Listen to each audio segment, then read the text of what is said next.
Shqipëria ka përparuar në fushën e mbrojtjes toksore, pasi tashmë dhe sistemi raketor antitank Javelin mund të përdoret nga forcat e mbrojtjes. Detajet për këto pajisje moderne ushtarake u dhan nga vetë ministri Piro Vongu, i cili u shpreh se ardhja e Javelin në Shqipëri u mundësua nga Shtetet e Bashkuara të Amerikës. Kemi bërë publike dhe më herët Bashkëpunimi me Shtetet e Bashkuara kemi një dërgesë të parë të njësive të lëshimit Javelin dhe të raketave përkatëse.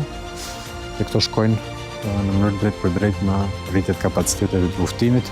Gjatë inspektimit të pajisjeve në prani të ushtarakëve të lartë, Vongu shpreh se Javelin është një parandalues i kërcënimeve që mund të hasen. Ajo që vlen të theksohet është që edhe këto pajime dhe sisteme vinë të përforcojnë edhe misionin e trupave tona qoftë në misionet NATO-s, qoftë edhe në misionet të Bashkimit Evropian apo si quhet në zonën e përbashkët intermjesit. Ka një dobishmëri të dyfishtë. Ministri i Mbrojtjes nuk dha detaje për numrin e raketahedhësve të dhuruar, por bëri të ditur se gjatë vitit 2026 pritet edhe një dërgesë tjetër e këtyre sistemeve. Karabinat M4